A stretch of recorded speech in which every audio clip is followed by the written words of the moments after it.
In a small dusty town where dreams often shrivel before they bloom, five teenagers sat at the edge of life, waiting, hoping, joking, with nowhere to go.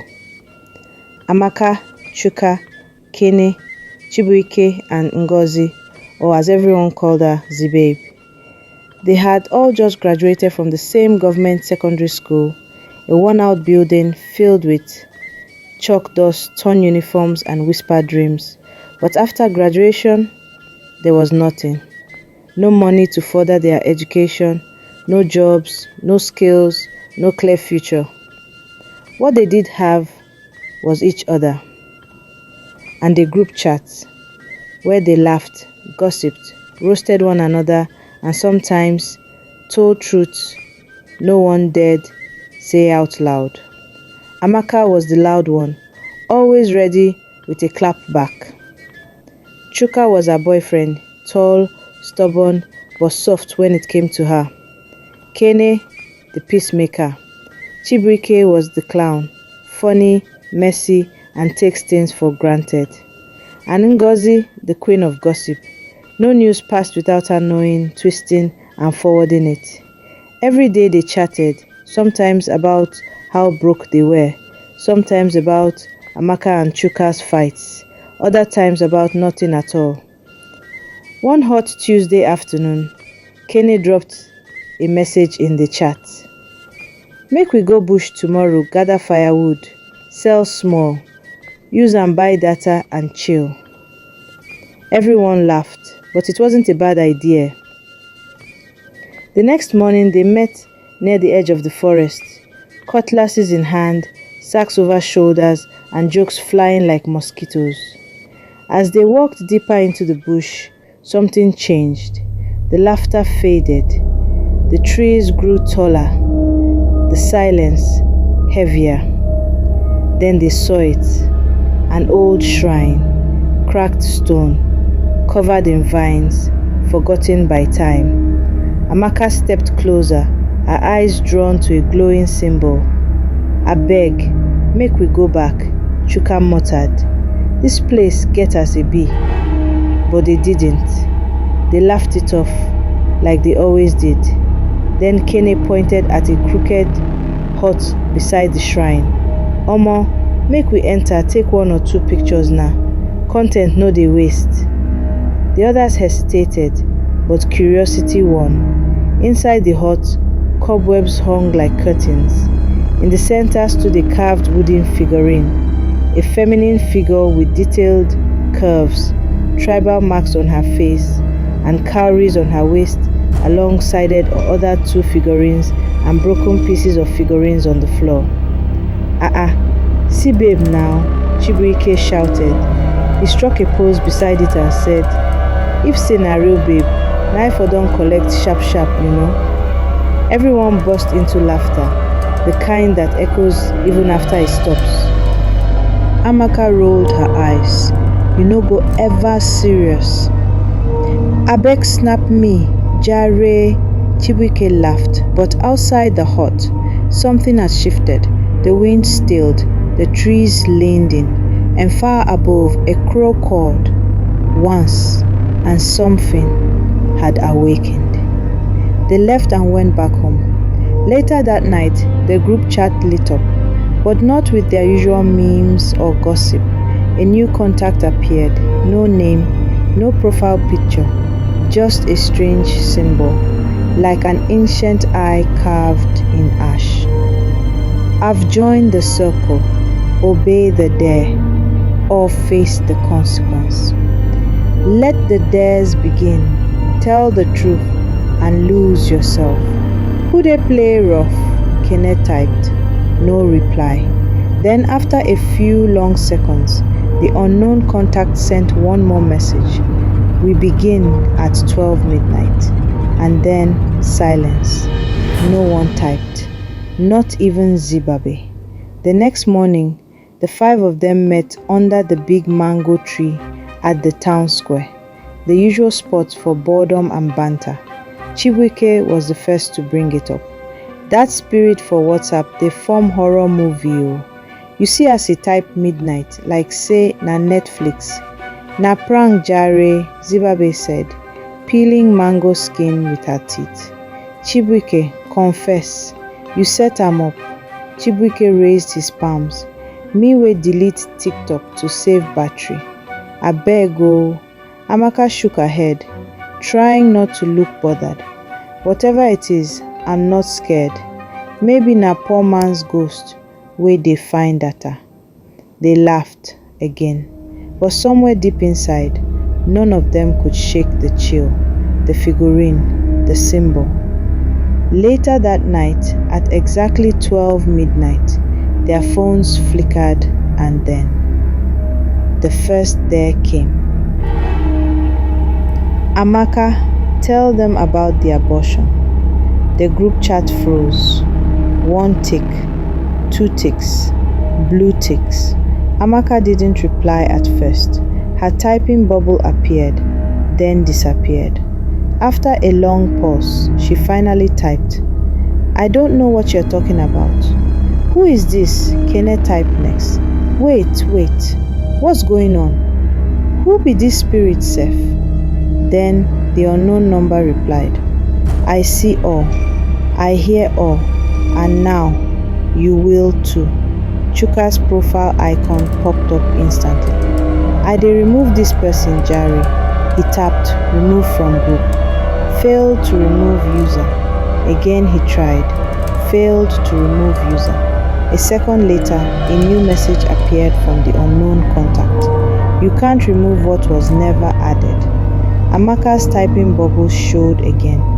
This time, slower. It was before we started dating, Chuka. I didn't tell anyone because I was scared. A single voice note followed.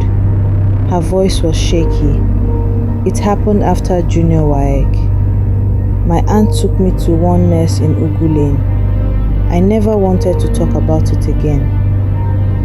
The group went silent. No laughing, no comments. Even Zibebe stayed quiet. The spirit typed again. Next. Chuka, tell her about her best friend. Amaka's voice came sharp, cold and direct. What is it talking about? The chat was still for a moment. Then Chuka replied, typing slowly. I didn't mean for it to happen. We weren't even together then. Amaka's next message came fast, full of fire. You slept with Ngozi? Silence. Then, reluctantly, Zibebe's message appeared. It was a mistake.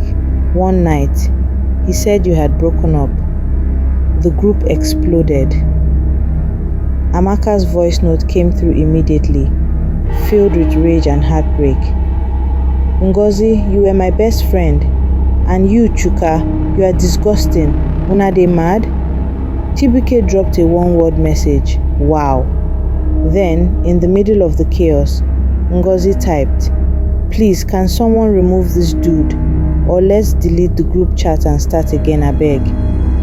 A few seconds later, the spirit replied, You may delete the chat, but can you delete what's already inside you? Your lies, your betrayals, your guilt. The chat went dead. No one replied. The typing bubble appeared again.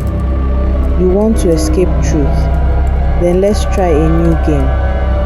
Chibuike, you're next. The group chat was still recovering from the tension when the spirit typed again.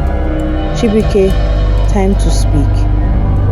Chibuike replied with a laughing emoji at first. Me? I no get anything to hide, abeg. The spirit responded immediately. Really?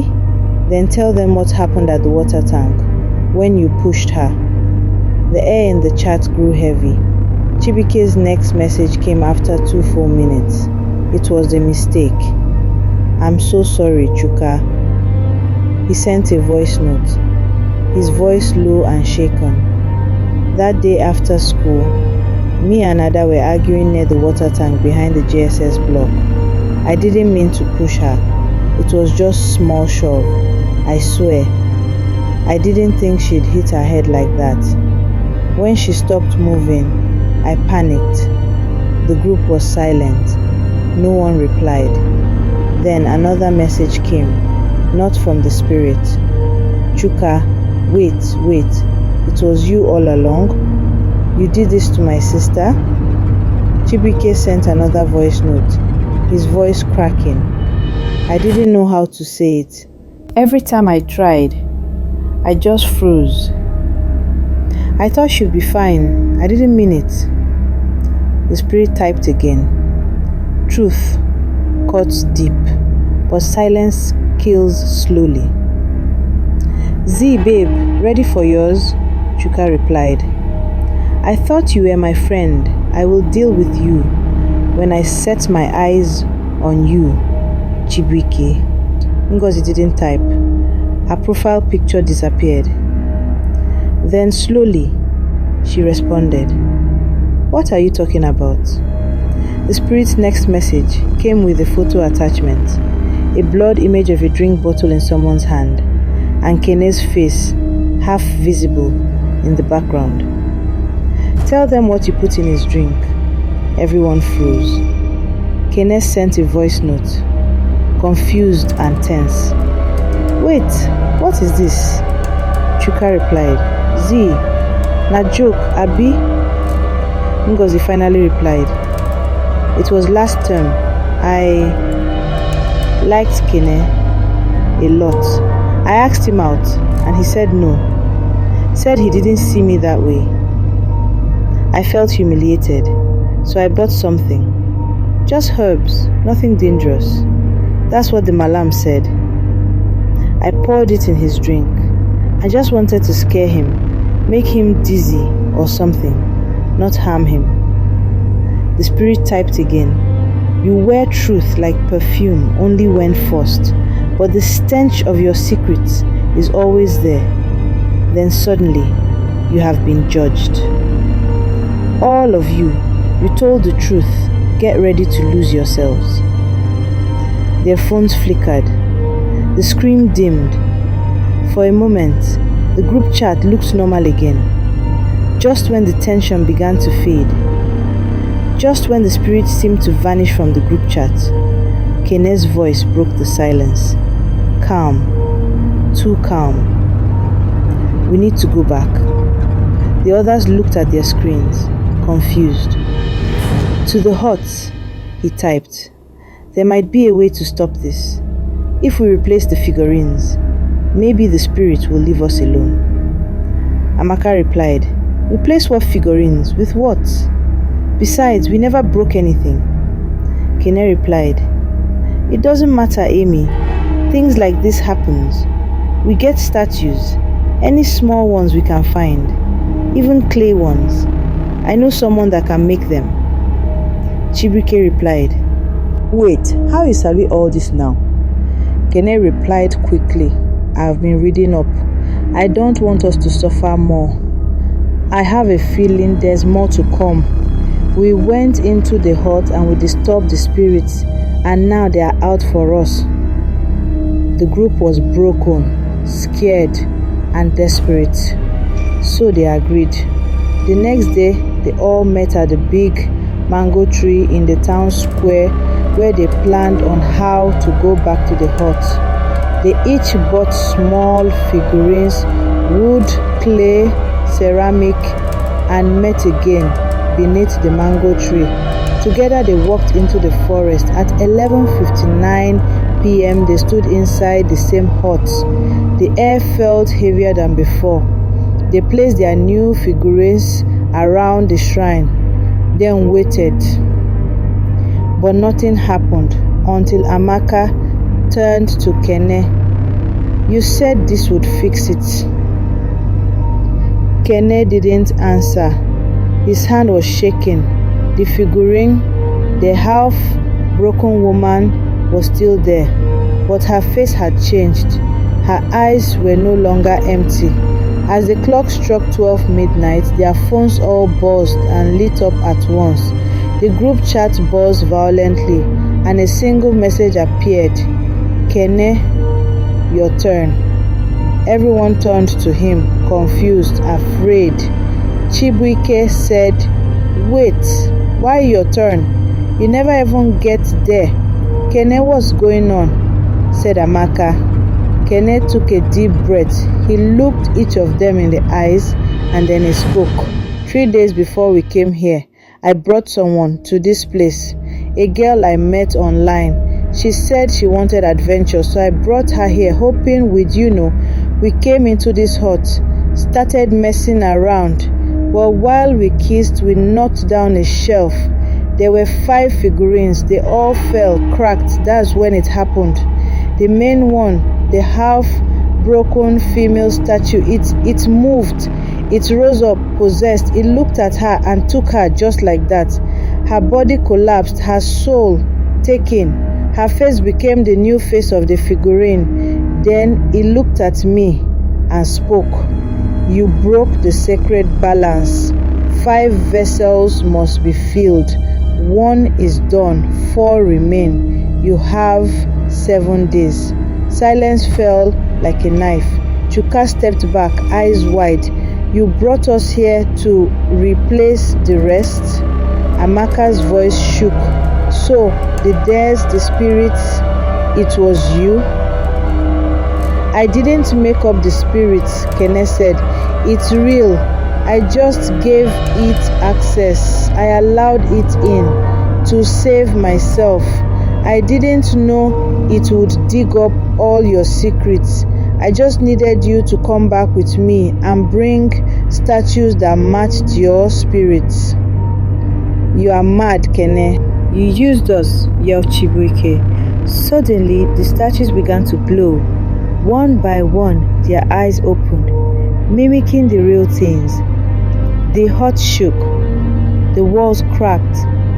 The figurine's voice filled the space. "They have confessed. They are mine." "No!" Amaka screamed.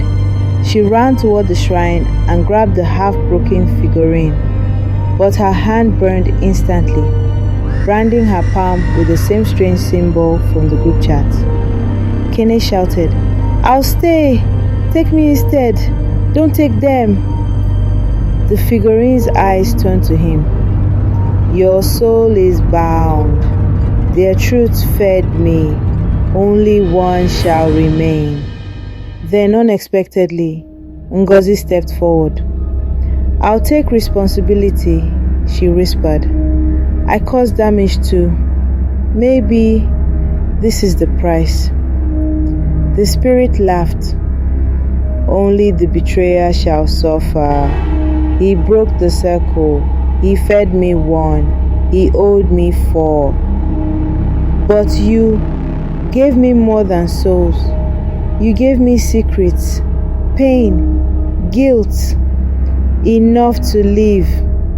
It reached out, but Kene pushed Ngozi aside.